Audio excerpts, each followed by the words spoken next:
AI tools నేర్చుకుని passive income సంపాదించాలనుకుంటున్నారా? వెంటనే సంప్రదించండి. ఆంధ్రప్రదేశ్లో కనుక మనం చూసుకుంటే ఓటింగ్ ఎప్పుడైతే ఫినిష్ అయిందో అప్పటి నుంచి మనం చూస్తే కనుక బెట్టింగ్ అనేది చాలా బీభత్సంగా తారాస్థాయికి చేరిందని చెప్పుకోవచ్చు. ఎప్పుడైతే సర్వే జరిగిందో దాని తర్వాత ఇంకా బెట్టింగ్ ఒక రేంజ్లో లక్షల్లో కోట్లలో అని కూడా చెప్తూ ఉన్నారు. వీటి ఇంపాక్ట్ ఫ్యామిలీస్ పైన కావచ్చు, కల్చర్ పైన కావచ్చు, ఏ విధంగా పడే అవకాశం ఉంటుంది అంటారు? ఓవరాల్గా చూసుకుంటే నియోజకవర్గాల వారిగా మనం కనుక గమనిస్తే ఓటింగ్ అండ్ దాంతోపాటు బెట్టింగ్ ఏ విధంగా జరిగింది? ఉషా గారు, మనం ఎన్నో వీడియోలు బెట్టింగ్ మీద ఎగెనెస్ట్గా మనం చేసాం. అయితే ఇప్పుడు పరిస్థితి ఎలా ఉందంటే, ఇందాక నాగరాజు గారు చెప్పినట్టు ఐపీఎల్ అయిపోయింది. ఇప్పుడు ఏపీఎల్, ఆంధ్ర పొలిటికల్ లీగ్ అనేది విపరీతంగా జరుగుతుంది. సో ఈ పరిస్థితి చూసుకుంటే 2 నెలల క్రితం నుంచి, అంటే ఎప్పుడైతే ఎలక్షన్స్ ఉంటాయో 2 నెలలు 3 నెలల నుంచి ఈ పార్టీ గెలుస్తుంది అని చెప్పి విపరీతంగా బెట్టింగ్లు వేశారు. తర్వాత పొలిటికల్ తర్వాత ఎలక్షన్స్ అయిన తర్వాత ఇంకొక రకంగా జరుగుతుంది. అలాగే ఎప్పుడైతే ఎగ్జిట్ పోల్స్ వచ్చాయో ఇంకా విపరీతంగా జరుగుతుంది. అంటే ఒక్కొక్కళ్ళు ఒక్కొక్క రీజన్తో విపరీతంగా బెట్టింగ్లు వేస్తున్నారు. మనం ఫస్ట్ థింగ్ చెప్పాలనుకున్నది ఏంటంటే, బెట్టింగ్ ఇల్లీగల్.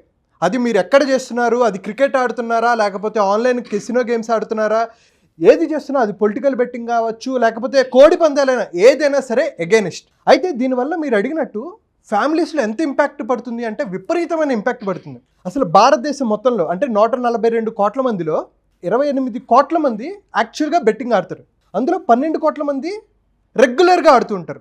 28 కోట్ల మంది ఉన్నా సరే 12 కోట్ల మంది రెగ్యులర్గా ఆడుతూ ఉంటారు. అందులో 60% అడల్ట్స్ ఉంటారు. అయితే అసలు యాక్చువల్గా బెట్టింగ్ మార్కెట్ చూసుకుంటే 1,80,000 కోట్ల మార్కెట్. 1,80,000 కోట్లు. ఎస్. అందులో ఒక ఐపీఎల్ క్రికెట్ బెట్టింగ్ ఈ 1-2 మంత్స్లో జరిగే ఆల్మోస్ట్ బెట్టింగ్ మార్కెట్ ఎంత అంటే 50,000 కోట్లు.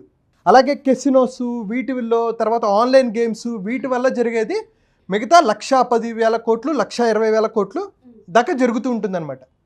అయితే ఈ పొలిటికల్ సీజన్లో ఎలా ఉందంటే సిచ్యువేషను, ఏదైతే ఈ 2 మంత్స్లో జరిగే ఐపీఎల్ 50,000 కోట్లు బెట్టింగ్ జరుగుతుందో ఖచ్చితంగా దీనికి డబుల్ జరిగిందని మనం కాన్ఫిడెంట్గా చెప్పచ్చు.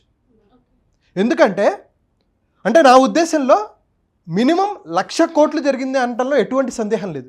అంటే ఎలా సార్, ఏ విధంగా మనం అంచనా వేయొచ్చు దీన్ని? అంటే చూడండి, ఇందాక ఆన్లైన్ బెట్టింగ్ ఓన్లీ క్రికెట్ బెట్టింగే 50,000 కోట్లు అన్నాను కదా, 2 నెలల్లో జరిగేది. అందరూ ఎలా ఆడుతూ ఉంటారంటే, స్టూడెంట్స్ ఆడుతూ ఉంటారు.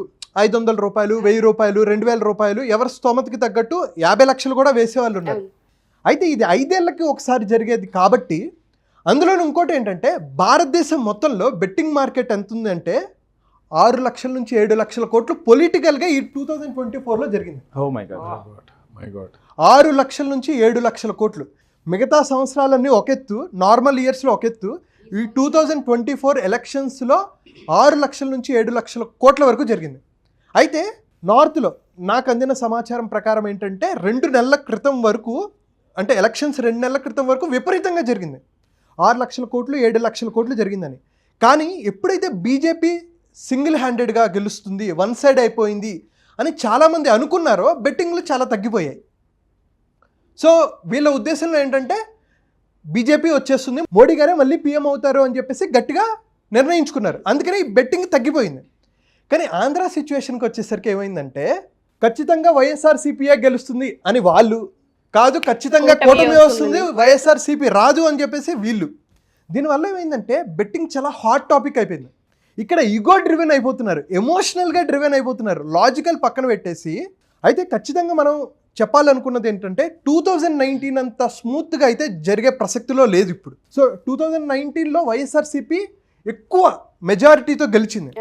కానీ ఈ 2024 ఖచ్చితంగా అలా అయితే లేదు. సో వైఎస్ఆర్సీపీ గెలుస్తుంది అని ఖచ్చితంగా కాన్ఫిడెంట్గా చెప్పలేము, కూటమి గెలుస్తుంది అని చెప్పలేము. అంటే టఫ్ ఫైట్ జరుగుతుంది. ఈ టఫ్ ఫైట్ ఉండటం వల్ల ఈ బెట్టింగ్ పెట్టే వాళ్ళు ఎక్కువ అయిపోయారు. అందులో ఇంకోటి ఏమైందంటే, మెజారిటీ పైన బెట్టింగ్ వేస్తున్నారు. 1:2, 1:3, 1:5. అంటే 1,00,000 రూపాయలు పెడితే 5 లక్షలు ఇస్తాము అని, 5 లక్షలు ఇచ్చేస్తామని. చాలా మంది 20 లక్షలకి ఎకరాలు అని చెప్పి, ఇలా ప్రాపర్టీస్, డబ్బు ఏది ఉంటే అది, అంటే అనౌన్స్మెంట్ ఇట్లా చేసేస్తున్నారు చాలా ఈజీగా. ఇప్పుడున్న సిచ్యువేషన్ కనుక మనం ఏపీ రాజకీయాల్లో ప్రస్తుత పరిస్థితులు కనుక మనం చూస్తే, మీరు అన్నారు ఇందాక ఎమోషనల్ అని, ఏ విధంగా సార్, అది ఏ విధంగా ఇంపాక్ట్ చూపిస్తుంది అసలు? అంటే దీంట్లో చాలా ఫ్యాక్టర్స్ ఉంటాయండి. ఫస్ట్ థింగ్ చూసుకుంటే క్యాస్ట్ బేస్డ్. క్యాస్ట్ బేస్డ్లో మా కులం అతనే ఖచ్చితంగా గెలుస్తాడు అనే దాంట్లో ఎంతలాగా దిగిపోతున్నారు అంటే చదువు రాని వాళ్ళు కూడా వాళ్ళకి పొలాలు ఉంటే పొలాలు పెట్టేస్తున్నారు. మనం ఒక వీడియో చూసాము, చాలామంది చూడని వాళ్ళకి చెప్తున్నాము. ఒక లేడీ, ఒక పెద్దమ్మ, ఒక 60 సంవత్సరాలు 65 సంవత్సరాలు ఉంటాయి, ఆమె ఓపెన్గా చెప్తున్నారు అనమాట, మంత్రాలయంలో ఖచ్చితంగా వీళ్ళే గెలుస్తారని చెప్పేసి 20 లక్షలు బెట్టింగు, కావాలంటే ఈ టెంపుల్కి రండి అని చెప్పేసి చెప్తున్నారు. దీనికి కౌంటర్గా ఇంకొక వ్యక్తి, కాదు చంద్రబాబు నాయుడు గారు సీఎం అవుతారు, కావాలంటే నేను 2 ఎకరాలు పెట్టేస్తున్నానని చెప్పి 50 లక్షలు పెడుతున్నారు. సో ఇది చాలా టఫ్గా ఉంది ఇప్పుడు సిచ్యువేషన్. సో క్యాస్ట్ బేస్డ్గా ఒకటి జరుగుతుంది. ఎమోషనల్గా ఎలా డ్రైవ్ అవుతున్నారంటే కొన్ని పాయింట్స్ నేను సర్వేలో తెలియదు అనమాట. హిస్టారికల్ ఓటింగ్ ప్యాటర్న్స్ అంటే ప్రీవియస్గా వీళ్ళు గెలిచారు, వీళ్ళు వచ్చారు అనే దాని ప్యాటర్న్స్ బట్టి కొంతమంది బెట్టింగ్లు వేసే వాళ్ళు ఉన్నారు. ఇంకోటి కరెంట్ పొలిటికల్ క్లైమేట్ అంటే అలయన్స్లో ఉండటం వల్ల, కూటమిలో ఉండటం వల్ల అన్ని సపోర్టు, కొంతమంది కూటమికి బాగా ఎక్కువ మంది సపోర్ట్ చేస్తున్నారు, దానివల్ల వచ్చు performance of political parties and leaders. కొంతమంది లీడర్స్ బాగా పర్ఫామ్ చేశారు కొన్నిసార్లు, సో ఖచ్చితంగా వీళ్ళే వస్తారు అని చెప్పేసి ఎమోషనల్గా డ్రైవ్ అయ్యి ఓట్లు వేసేవాళ్ళు ఉన్నారు. తర్వాత డెమోగ్రాఫిక్స్ అంటే ఈ నియోజకవర్గాల్లో ఖచ్చితంగా వీళ్ళే వస్తారు అని, ఇన్నిసార్లు వచ్చారు కదా వీళ్ళే వస్తారు అని చెప్పేసి ఖచ్చితంగా బెట్టింగ్ వేసేవాళ్ళు ఉన్నారు. తర్వాత సోషియో ఎకనామికల్ ఫ్యాక్టర్స్ అనమాట. దానివల్ల ఇంకోటి ఏంటంటే పబ్లిక్ సెంటిమెంట్ కూడా చూసుకుంటే ఖచ్చితంగా ఇదే ఇందాక చెప్పినట్టు లాజికల్గా ఆలోచించకుండా ఎమోషనల్గా వెళ్తున్న వాళ్ళు ఉన్నారు. అండ్ ఎప్పుడైతే ఈ ఎగ్జిట్ పోల్స్ వచ్చాయో దీనివల్ల ఇంకా చూసావా నాకు సపోర్టింగ్ అనే వచ్చే ఖచ్చితంగా వీళ్ళే వస్తారని ఇంకా విపరీతంగా విచ్చలవిడిగా అనేది జరుగుతుంది. శ్రవణ్ గారు మీరు చెప్పినట్టుగానే నియోజకవర్గాల వారీగా మనం కనుక చూస్తే అంటే ఏ నియోజకవర్గంలో ఎంత ఎత్తులో బెట్టింగ్ జరుగుండొచ్చు అసలు? నాకు తెలిసిన వాళ్ళ దగ్గర నుంచి నేను ఇన్ఫర్మేషన్ తెలుసుకున్న కొన్ని ప్లేసెస్ గురించి చెప్తాను. సో మనందరికీ తెలిసిన పిఠాపురం, ఎందుకంటే పవన్ కళ్యాణ్ గారు ఉన్నారు కాబట్టి విపరీతంగా బెట్టింగ్ జరుగుతుంది, యూత్ ఎక్కువ దానిపైన బెట్టింగ్ చేస్తూ ఉన్నారు, ఇంక్లూడ్ ఉన్నారు. తర్వాత సినీ ఇండస్ట్రీ కూడా ఎక్కువ మంది చూస్తున్నారు కాబట్టి చాలా మంది ప్రమోషన్స్కి వచ్చారు, అదంతా జరుగుతుంది. దాని తర్వాత మంగళగిరి నారా లోకేష్ గారు ఉన్నారు. దాని తర్వాత గన్నవరం, గుడివాడ, ఉండి, కాకినాడ సిటీ, రాజోలు, విజయవాడ ఈస్ట్, నగిరి, ధర్మవరం.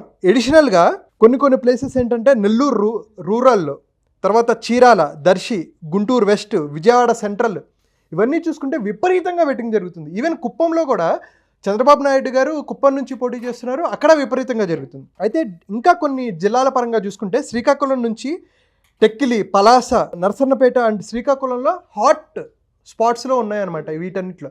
ఇదంతా జనరల్ సినారియో అండి.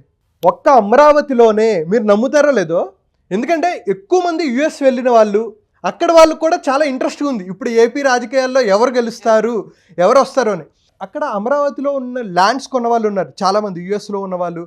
తర్వాత గన్నవరం, ఈ గుంటూరు, విజయవాడ, ఈ పరిసర ప్రాంతాల్లో విపరీతంగా ల్యాండ్స్ కొన్న వాళ్ళు ఎంతోమంది ఉన్నారు. జగన్ గారు ఏమి అనౌన్స్ చేశారంటే అమరావతి రాజధానిగా ఉండదు, వైజాగ్ రాజధానిగా చేయబోతాము నెక్స్ట్ నుంచి అనగానే వీళ్ళందరూ ఉంటే ఉన్నాయి లేకపోతే అమ్మేయండి అని చెప్పేసి టీడీపీ సపోర్ట్ చేసే వాళ్ళు ఎలా ఉన్నారంటే అమ్మేద్దాం, ఎందుకంటే మళ్ళీ జగన్ గారు వస్తే వీళ్ళకి నమ్మకాలు లేవు, అమరావతి ల్యాండ్స్ వాల్యూ ఉండదు, ఎందుకంటే వైజాగ్ వాల్యూ పెరుగుతుంది, ఇక్కడ ఉండదు కదా, ఈ ల్యాండ్స్ వేస్ట్ అయిపోతాయి ఎందుకంటే క్యాపిటల్ కాదు కాబట్టి అని చెప్పేసి వాళ్ళు ఉంటే ఉంది లేకపోతే లేదని చెప్పేసి ఆ ల్యాండ్స్ బెట్టింగ్లు వేసేసే వాళ్ళు కూడా ఉన్నారు. సో అలాగే గన్నవరం ఎయిర్పోర్ట్, అక్కడ చంద్రబాబు నాయుడు గారు వస్తే ఈ వాల్యూస్, ఈ ల్యాండ్కి వాల్యూ పెరుగుతుంది, లేకపోతే ఈ ల్యాండ్కి వాల్యూ ఉండదు, వైజాగ్ వెళ్ళిపోతుంది కాబట్టి అని వీళ్ళు బెట్టింగ్లు వేసే పరిస్థితులు మనం చూస్తున్నాం. అలాగే మైలవరం, ఈ ప్రాంతాల్లో ఎక్కువ మంది యుఎస్ వెళ్ళిన వాళ్ళు ఉన్నారు, తక్కువ ప్రైస్కి కొన్నారు, ఎక్కువ ల్యాండ్ కొనేశారు, ఉంటే ఉంది ఊడితే ఊడింది అమ్మేద్దాం, బ్రతికినా ఒకటే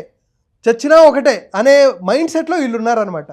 సో ఎవరైతే అమరావతి మీద పెట్టుకున్నారో ఇంకా వైజాగ్ వెళ్ళిపోతుంది అనుకున్నారో వాళ్ళు విపరీతంగా వేస్తున్నారు. అందుకని మనం లెక్కలు చెప్పలేని పరిస్థితిలో ఉన్నాం. పిఠాపురంలో అలానే ఉంది, అమరావతిలో అలానే ఉంది, కొన్ని ఏరియాస్ చాలా చాలా హాట్గా ఉన్నాయి. సో ఇది ఇందాక మనం చెప్పుకున్నట్టు ఈ బెట్టింగ్ గ్యాంబ్లింగ్ ఎలాంటిదంటే సిగరెట్ అలవాటు ఉన్నోడు ఓకే, మందు అలవాటు ఉన్నా పర్లేదు, కానీ ఈ బెట్టింగ్ అలవాటు ఉన్నోడు ఎక్కడి వరకు వెళ్తాడంటే చనిపోయే వరకైనా వెళ్తాడు, చంపే వరకైనా వెళ్తాడు, చనిపోయే వరకైనా వెళ్తాడు, అక్కడ వరకు ఈ బెట్టింగ్ అలా తీసుకెళ్తుంది. సో జీవితాలను నాశనం చేసి ఎంతో హైలో ఉన్నవాడు నేల కొడుతుంది అనమాట, అటువంటి పరిస్థితికి వస్తారు. దీని మీద జనరల్గా అంటే మీరు ఇప్పుడు చెప్తున్నారు కదా సార్, ఈ అమరావతినే అంటే ల్యాండ్కే తాకట్టు పెట్టేసి బెట్టింగ్ పెట్టినటువంటి వాళ్ళు ఉన్నారు కదా, అటువంటి చాలా చోట్ల జరుగుంటాయి కదా, అలా యావరేజ్ చూసుకుంటే ఏపీ మొత్తం మీద ఎంతవరకు జరిగే అవకాశం ఉంటుంది అనేది మీరు అనేది నెంబర్ నంబర్ అదే చెప్పు కదా, 1,20,000 కోట్లు జరిగినా ఆశ్చర్యపోయే ప్రసక్తి లేదు.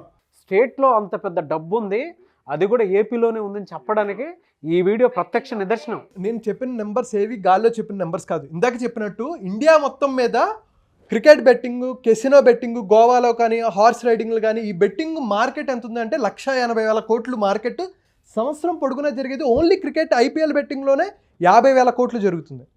అలాంటిది ఇప్పుడు ఇంత హాట్ టాపిక్ అసలు అంత ఎందుకంటే ఒరిస్సా వాళ్ళు కూడా వేస్తున్నారు ఆంధ్ర పొలిటికల్ బెట్టింగ్ మీద. సో దయచేసి నేను ఒకటే చెప్తున్నాను, ఎవరైతే బెట్టింగ్లు వేశారో దయచేసి మీరు ఇంకా ఫర్దర్గా వేయకుండా, లేకపోతే ఏమైనా మాటలు ఉంటే మీరు వెంటనే వెనక్కి తీసుకోండి. సుమన్ టీవీలో మీ పర్సనల్ అండ్ బిజినెస్ ప్రమోషన్స్ కోసం కింది నెంబర్కి కాంటాక్ట్ చేయండి.